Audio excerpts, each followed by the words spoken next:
The Bible Study Podcast, episode 444. Today, the Bible Study Podcast continues the study of Matthew with chapter 17.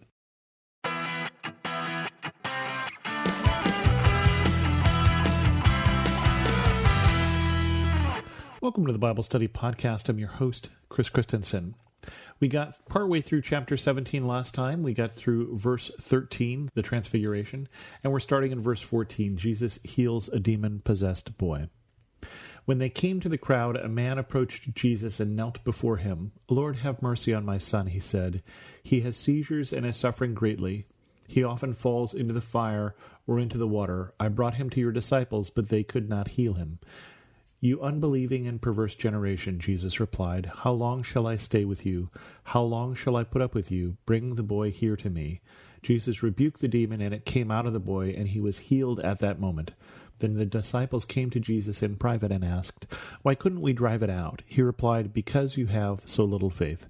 Truly I tell you, if you have faith as small as a mustard seed, you can say to this mountain, 'Move from here to there,' and it will move. Nothing will be impossible for you." So this is the scene that Jesus has as he comes down the mountain from the Transfiguration. And we talk about mountaintop experiences, those experiences in our faith that are amazing, that are formational in terms of our faith. It might be at a retreat. It might be some particular thing that happens to us where we're on this high.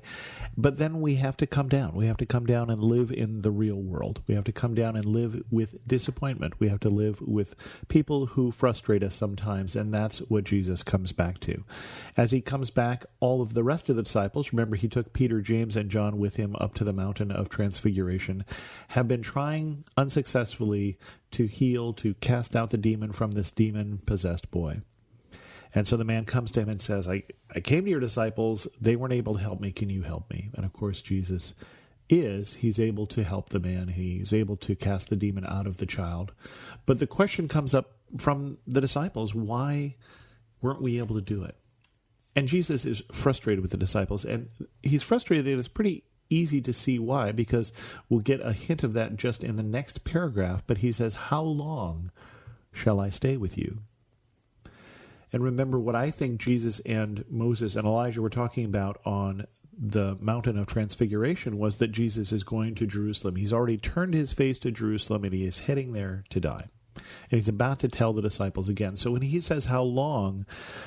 this is not a rhetorical question. He is feeling the shortness of the time. And he's frustrated. He's frustrated that they haven't made the progress he would like to see them make in their faith. Because he says, you didn't have faith. You didn't have enough faith is what kept you from casting out this demon. That's a tough thing. How do you get more faith? You can't buy more faith, obviously, but you get more faith, I believe, by continually spending time in the presence of God, as they have done, and this is part of Jesus' frustration, but also by continuing to see God work. We trust in God in this thing, and then we have faith when the next thing comes. Now, I think the frustration of Jesus is they've seen so much. They've seen God work so many times. They seem a little thick. They seem not to get it. Matthew continues, "When they came together in Galilee, he said to them, 'The Son of Man is going to be delivered in the hands of men. They will kill him, and on the third day he will be raised to life.' And the disciples were filled with grief." And that's why he says, "How long? How long do I have to spend with you?" Not that long. This is what's going on. This is where we're heading. And this is not the first time he's told them, but he tells them again. And this time they're filled with grief, which is good from the sense that they understand, it seems. And Matthew continues, "After Jesus and his disciples arrived in Capernaum, the collectors of the 2 drachma temple tax came to Peter and asked, 'Doesn't your teacher pay the temple tax?' 'Yes, he does,' he replied. When Peter came into the house, Jesus was the first to speak. 'What do you think, Simon?' he asked. 'From whom do the kings of earth collect duty and taxes? From their own children or from others?' 'From others,' Peter answered. 'Then the children are exempt,' Jesus said to him. 'But so that we may not cause offense, go to the lake and throw out your line. Take the first fish you catch, open its mouth, and you will find a 4 drachma coin. Take it and give it to them for my tax and yours.'" This is just a funny little story here because Jesus is faced with, in this particular chapter, death and taxes. We are told you can't get away from either of those. Apparently, Jesus also faced death and taxes. Death because he is heading to Jerusalem, and then taxes, this little tiny tax that's going on. I say tiny tax. A drachma is about a day's wage, so it's not a ridiculously small amount, but it is such a little thing when you think of the drama that's going on here. We're in between the mountain of transfiguration and the hill of Golgotha, and Jesus is dealing with this little tax issue. So basically, Peter's approached by the tax collectors and say, what's the story with Jesus and taxes? They want to know his stance on taxes. It's a election year, I guess, and everybody has to have a stance on taxes. And so doesn't he, teacher, pay the temple tax? And Jesus saying here, from whom do the kings of earth collect duty and taxes? From their children or from others? He's saying, in the temple tax, really, he should be exempt.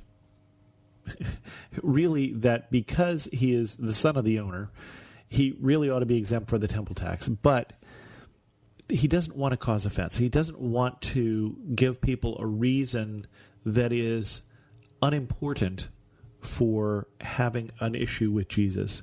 And so he solves it. And of course, the way that we all solve our taxes, we go fishing. It's just such a funny story. Now, of course, Peter is a fisherman, so he knows how to fish. And where do you go when you need money? You go fishing and you take coins out of the mouths of the fish you catch. I don't understand why Jesus decided to solve this problem this way. But how much work did it take to set this up? Did God have to make sure that this fish swallowed the coin? Did God manufacture the coin? In which case, why couldn't Jesus just do a sleight of hand? I think it's more the latter, that God sort of manipulated things so that somebody, was on a boat and they dropped a 4-drachma coin and a fish ate it, and Jesus knew that if Peter went out there and fished, he would find it.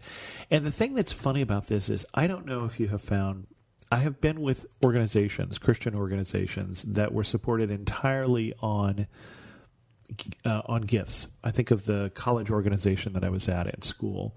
And we prayed a lot, and we prayed for the finances because we were poor college students. And we would have bills that would come up that would need to be paid. And so many times we had a donation from alumni or somebody like that who was completely oblivious to the fact that we had this bill. And yet the amount that we got in the donation would cover the bill. And I've seen this in other places that we're relying in faith on God. And it strikes me as funny because it seems to be the way that God works sometimes, like the man in the wilderness, that he provides enough for today.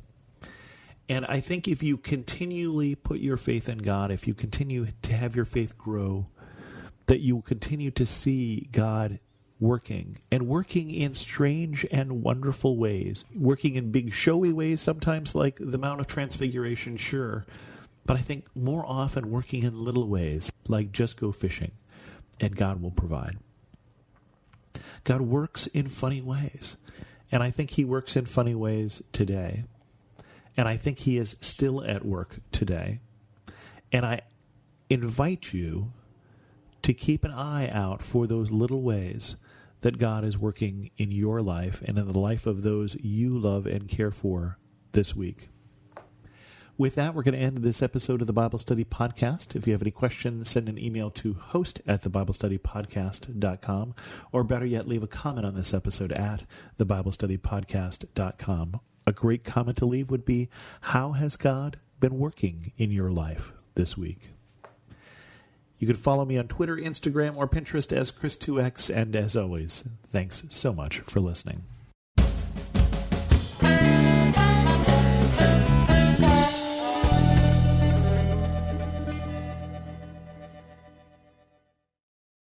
What do you do when the world around you is falling apart?